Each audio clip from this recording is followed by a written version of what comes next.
I love all spring bulbs, especially tulips. There are so many beautiful varieties to choose from.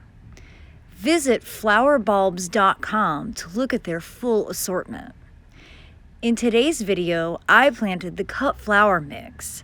I can't wait to watch these grow and bring them in and make arrangements this spring. Hi everyone, I'm Bree the Plant Lady. It's the middle of November and it's the perfect time to get your spring bulbs planted.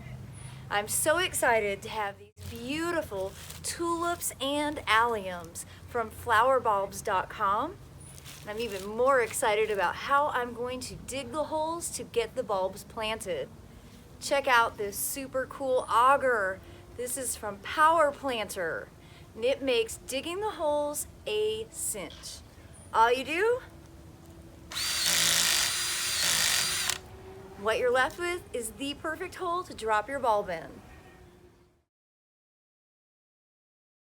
Okay, now I have all the bulbs planted.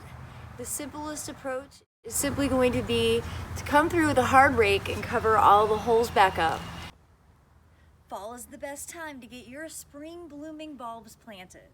So visit flowerbulbs.com and Power Planter for everything you need to create a beautiful spring display.